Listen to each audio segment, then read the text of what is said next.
I'm Ariane Elfont, and this is Death, the podcast. Death may be defined as the destruction or permanent end of something. At Death, the podcast, we are looking closely at what happens when something ends. We listen, learn about, and discuss the stories that surround the subject of death. These stories bring up much more than feelings of fear and sadness. They offer opportunities for connection, for hope, and sometimes even for humor. Ultimately, if we are open to exploring death, we create greater potential to experience life. Our guest today is Dr. Shoshana Ungerleider. Shoshana is an internist at California Pacific Medical Center in San Francisco, where she also teaches and serves on the Foundation Board of Trustees. Shoshana's work focuses on improving how seriously ill patients are cared for throughout the continuum of life. She founded the Ungerleider Palliative Care Education Fund to support innovative programs that further palliative care education at every level. She is joining me today on Death the Podcast to talk about her efforts to equip both providers and patients with the tools they need to have more meaningful end-of-life discussions. Welcome, Shoshana. Thank you. I'm excited to be with you. So palliative care is a growing field in the medical industry. Was there something specific that drew your attention to that field? I became interested in palliative care actually during my first year of residency training. So I had gone through my 4 years of medical school and really hadn't encountered the field much at all. I think I remember walking in the hallway as a third-year medical student and literally bumping into a palliative care provider. And I only knew that because I took a look at his white coat that said under his name, palliative medicine. And I kind of wondered, well, what is that? And when I learned that palliative care docs focus on improving quality of life for seriously ill patients and focus on hospice and the end of life as well, I kind of wondered why anyone who had gone to the trouble of going to medical school and learning, all this information about how to cure patients of disease, why they would ever want to focus on death and dying. It was really puzzling to me because death is really taught to be seen as a treatment failure. Right? And nobody in medicine wants to talk about failure. So it really wasn't until I had finished medical school, gone on to residency where I was taking care of patients of my own, specifically in the ICU. And I, over and over, saw the same story of very frequently frail, often elderly people with incurable illnesses ending up in the ICU, spending their last moments of life hooked up to tubes and to machines, really far away from their loved ones often. And it didn't, nothing we were going to do was going to reverse their illness. We were just making them suffer in many cases. And this didn't look to be an ending that maybe matched, these patients' goals and values of how they were living their lives when they were well. And that didn't sit well with me. I actually found myself in a lot of moral distress over seeing this happening over and over. So I was lucky enough to train in an institution where we had a fantastic, and we still do have a fantastic inpatient palliative medicine consult service. And those providers really served as mentors for me throughout my training. And I became interested in how they were able to really connect with patients and with families and use, the principles of shared decision-making to come up with a plan that made sense and that was truly, again, in line with these patients' goals and values of how they wanted to live their lives. For however much time that was. Seeing death as failure, how do you see death now?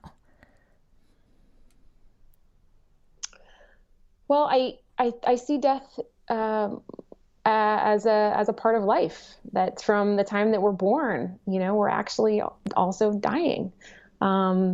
So for me personally, for my family, and for my patients, I find that, when we can sort of allow that perspective into our way of thinking, I think it can be really helpful. I think, it allows people to live fully by recognizing that there will one day be an end. My friend, Lucy Kalanithi, who is the wife of the late Stanford neurosurgeon Paul Kalanithi, who wrote When Breath Becomes Air. Such a good book. It's an amazing book. She says dying and living really aren't separate things. We're doing them both at the same time. And so I think this reframing can be very powerful for people to not only embrace this fact, really, but also to live each day to the fullest. If you had 3 wishes about how to fix the current healthcare system, what would those 3 wishes be? Well, I think there's a few ways to answer this question. I actually think that changing the healthcare system, especially in light of what's going on from the political world right now, is going to be incredibly challenging and not going to happen anytime soon, unfortunately. I personally think that the biggest shift in healthcare as it relates to end of life is going to come from patients and consumers really demanding better of the system. And so, my wishes,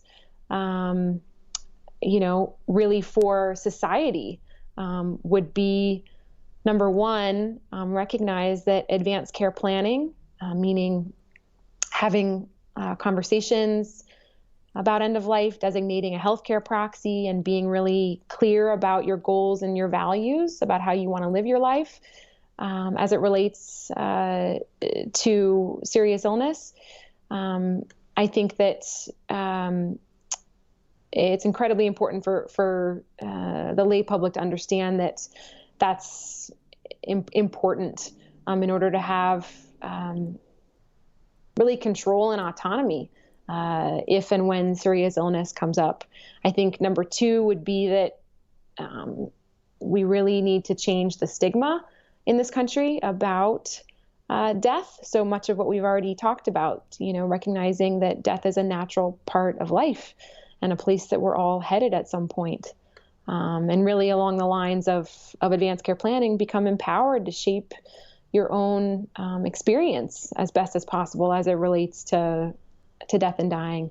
And then I think the third component or the third wish really does get back to the system, in that we have to do a better job of training our healthcare providers, physicians specifically, about the end of life experience. I think that doctors need to learn how to talk to patients, provide really open and honest channels of communication, especially as it relates to diagnosing someone with a serious illness and discussing end of life. I think that something that we call primary palliative care, which is not just the field of the specialty of palliative care, but really that all doctors, no matter if you're a primary doc or a cardiologist or a hospital-based doctor like I am, should really have a solid foundation in palliative medicine fundamentals, and again, be trained in communication skills, and then also be mindful that it's important for physicians to value their own health and wellness and be more reflective about the work that we do. The rates of burnout, of depression and suicidality among physicians are incredibly high compared to the general public. And there's a reason for that. We don't do a good job as physicians of taking care of ourselves. So I would say that my first wish being, more people completing advanced directives and assigning a healthcare proxy. I think changing the societal views about death and dying, and then healthcare provider education would be my 3 top wishes for ways that, we can improve. What is the art of an end-of-life conversation? Wow, that's a great question. I think that honestly, it just takes a lot of practice. That no matter if you've been a physician for 3 days or for 35 years, these conversations are really, really hard, and recognizing that I think is important. I think every situation, every patient and their family is a different context. And so knowing that, some conversations will be more straightforward and easy in a sense, and others will be, fraught with challenges. I think, recognizing that again is critical. Everybody has a different way of approaching these conversations. But, as of the year 2000, only a quarter of medical residencies in this country offered any kind of coursework on care at the end of life as part of their curriculum. And more recently, I believe it was only 7% of medical schools that were surveyed had any mandatory coursework in end of life, especially as it relates to communication. And so I think we're really missing the mark, and have a lot of work to do as far as making sure that physicians especially know how to do even the most basic conversations as it relates to end of life. I will say that the most helpful conversations for healthcare providers to have with patients and patients to have with their loved ones is much more of a conversation about what brings my life meaning, what brings me joy. If I was no longer able, to speak or to move, would life still be worth living? So those are the conversations that are actually really illuminating and are much more helpful than, a question of sort of how do you want to die? What is the mission of the Ungerleider Palliative Care Education Fund? The mission of the Ungerleider Fund, or the Ungerleider Palliative Care Education Fund, is to support innovation around palliative care education at every level. And I'll tell you what I mean by that. Initially I set out to support healthcare provider education in palliative care. So back in 2014, we funded a comprehensive palliative care education program for the residency at California Pacific Medical Center, where I trained. And the goal of that program has been really to, from day one of residency. So the minute, these young medical students walk through the door and they're newly minted doctors, they have coursework in palliative medicine fundamentals. They work with our health psychology department to learn communication skills. And then they have a curriculum on physician wellness to prevent burnout, as I mentioned.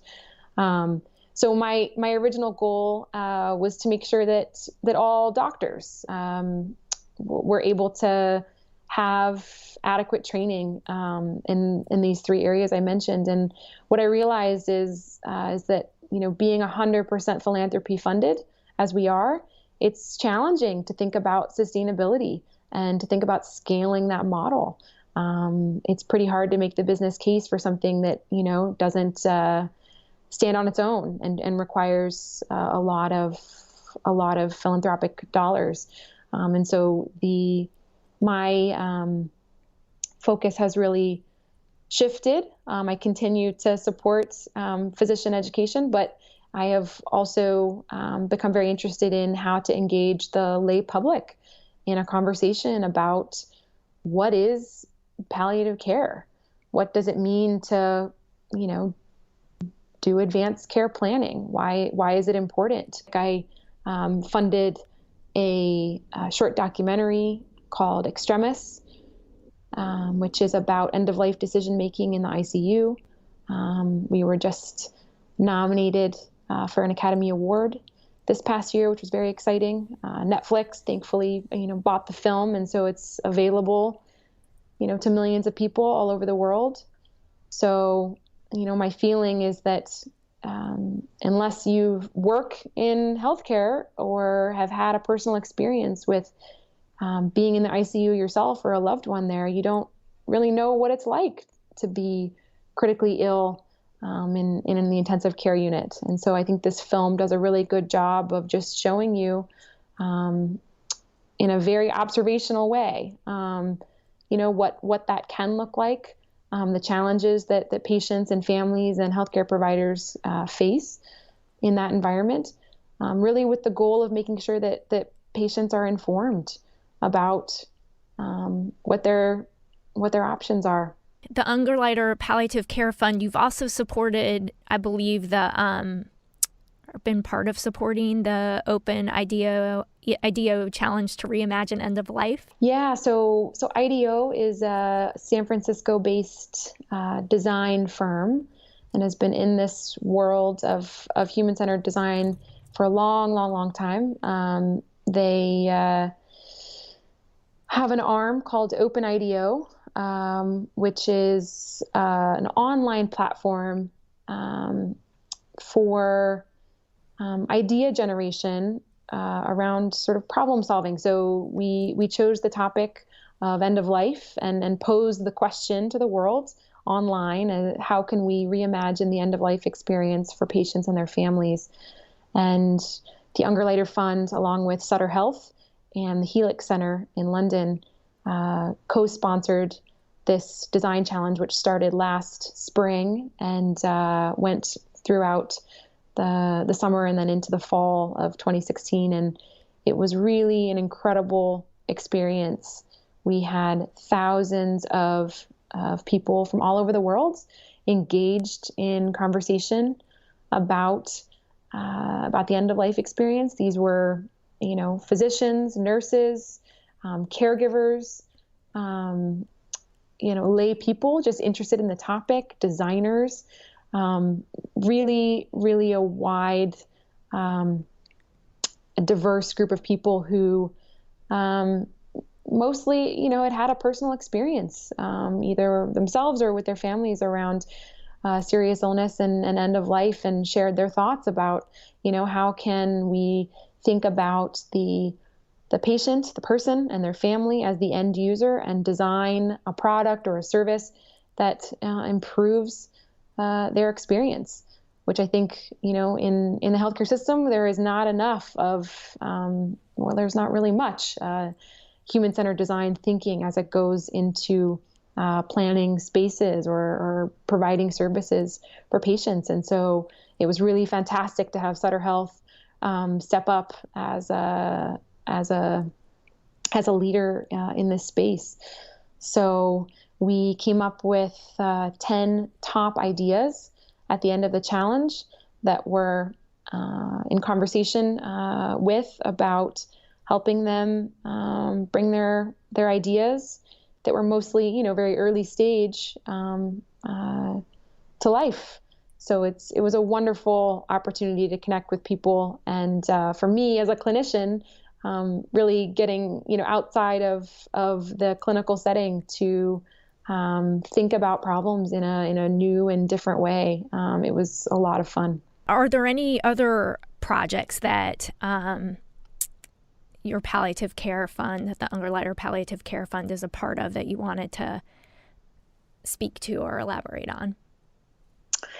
Yes. So we are planning actually a symposium scheduled for the first week of December of 2017 here in San Francisco, called End Well. And this is really the first of its kind. It's a national interdisciplinary convening of organizations and individuals who really care about the end of life conversation and really what it means for patients and families to live well until the very end.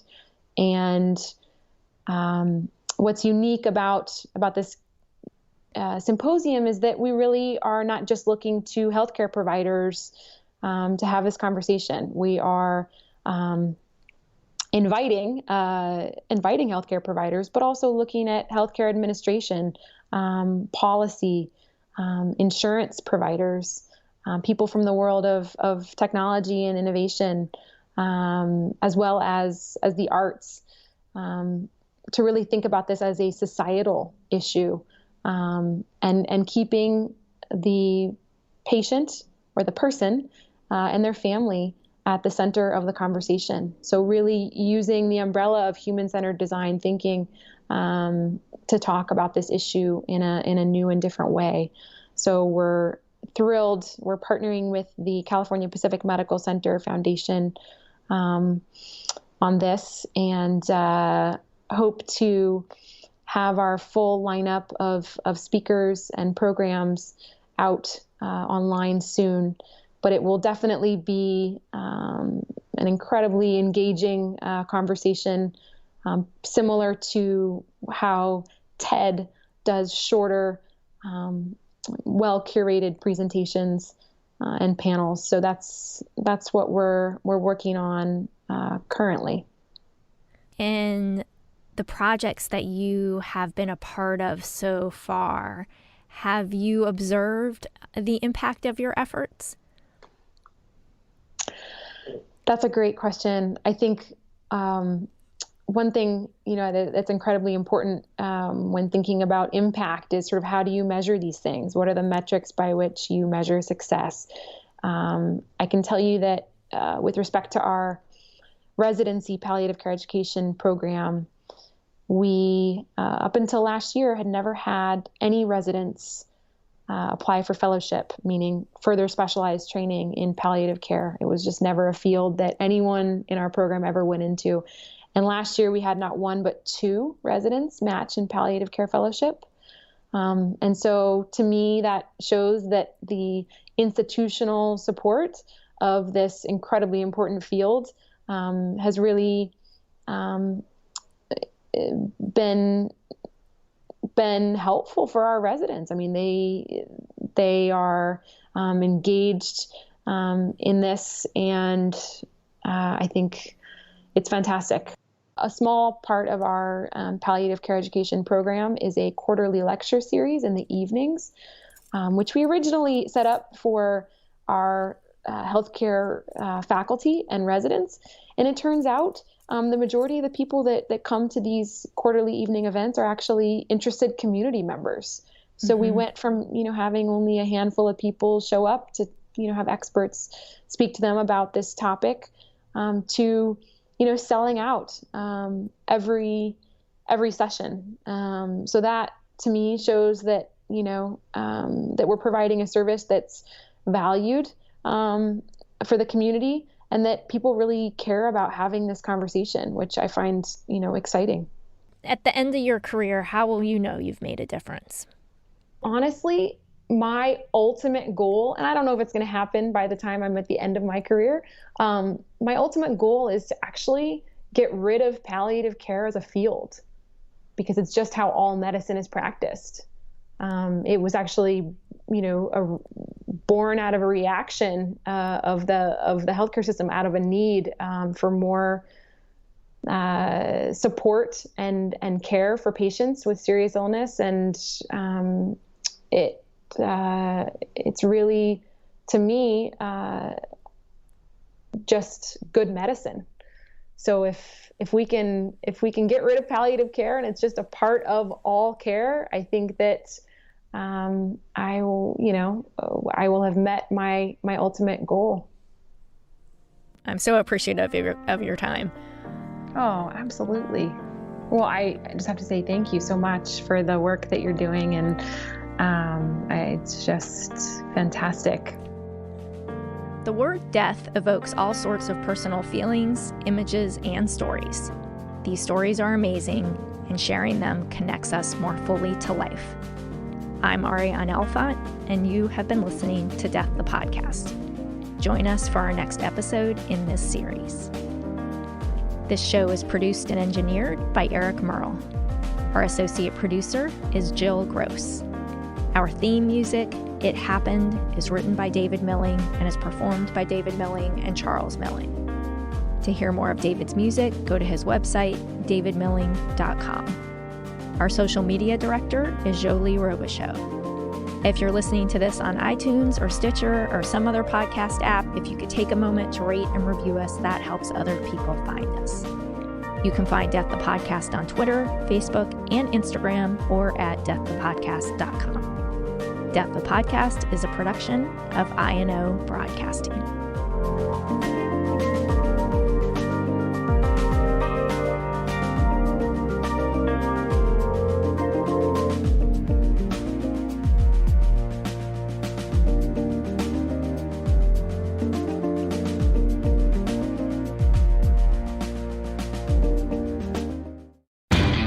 You know Labor Day signals the unofficial end of summer, but not the end of your outdoor projects. Lowe's helps you do it right and helps you save with Labor Day deals throughout the store.